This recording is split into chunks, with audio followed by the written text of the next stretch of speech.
बिस्मिल्लाहिर्रहमानिर्रहीम, अस्सलाम वालेकुम। वेलकम बैक आपके अपने YouTube channel mama food secrets में। आज की इस वीडियो में मैं आप लोगों के साथ शेयर करने लगी हूँ आलू और चिकन की रेसिपी, जिसे बनाना बहुत ज़्यादा आसान है। तो सबसे पहले मैंने कढ़ाई ली है, उसके अंदर मैंने प्याज ऐड किए हैं। 3 दरमियानी साइज़ के मेरे पास प्याज हैं जो मैं ऐड कर चुकी हूँ, और उसके अंदर मैंने तकरीबन 4 टेबलस्पून के करीब घी ऐड कर दिया है, या फिर कुकिंग ऑयल भी आप यूज़ कर सकते हैं।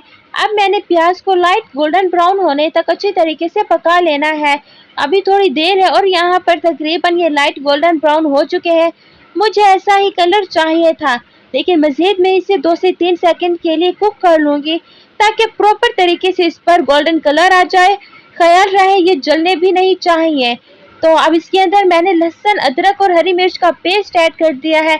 आप चाहें तो अलग अलग इन सारी चीज़ों का पेस्ट बना लें। अगर आप टाइम बचाना चाहते हैं तो एक साथ इन सारी चीज़ों का पेस्ट बना लें। अब उसके बाद मेरे पास 3 दरमियानी साइज़ के टमाटर थे, जिसे मैंने चॉप कर लिया था, और वो भी मैं इसके अंदर ऐड कर चुकी हूँ। अब उसके बाद मैंने इसके अंदर ऐड कर देना है तकरीबन 1 टीस्पून के करीब लाल मिर्च पाउडर। अगर आप अपने टेस्ट के अकॉर्डिंग चाहे तो कम ज़्यादा कर सकते हैं।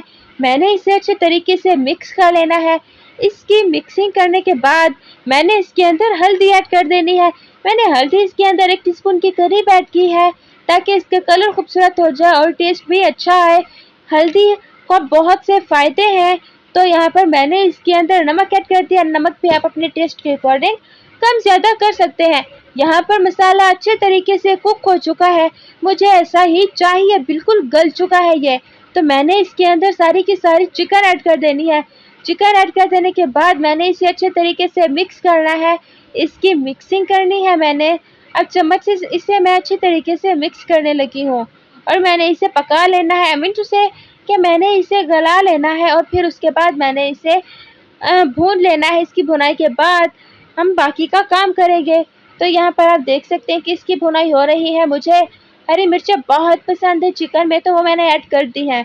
इसने अपना पानी छोड़ा है, तो मैं इंतज़ार करूँगी कि ये पानी प्रॉपर तरीके से खुश्क हो जाए। तो यहाँ पर पानी बिल्कुल तकरीबन सूख चुका है। अब मैं इसके अंदर कौरमा मसाला ऐड कर रही हूँ।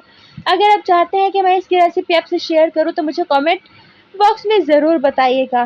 तो मैं इसे मज़ीद अच्छे तरीके से भून लूँगी, और फिर उसके बाद यहाँ पर आप देख सकते हैं कि प्रॉपर तरीके से इसकी भुनाई हो चुकी है। अब मैंने इसके अंदर अपने हिसाब से पानी ऐड कर देना है, जितना अपनी ग्रेवी रखनी हो। तो अब मैंने इसके अंदर थोड़ा सा गरम मसाला ऐड किया है, जो कि इसके टेस्ट को इंक्रीज़ करेगा, बहुत मज़े का करेगा। तो प्यारे दोस्तों, हमारी चिकन और आलू की रेसिपी बनके तैयार हो चुकी है। सो गाइस, आज की वीडियो आप लोगों को कैसी लगी? वीडियो थोड़ी सी भी पसंद आई हो तो अपनी फैमिली के साथ, फ्रेंड्स के साथ ज़रूर शेयर कीजिएगा, और अगर चैनल पर नए हैं तो चैनल को सब्सक्राइब ना करना भूलें। सो प्यारे दोस्तों, मैं कुछ टाइम वीडियोस अपलोड नहीं कर पाई, मैं बहुत ज़्यादा बीमार थी। खैर, अब मैं प्रॉपर तरीके से करूँगी।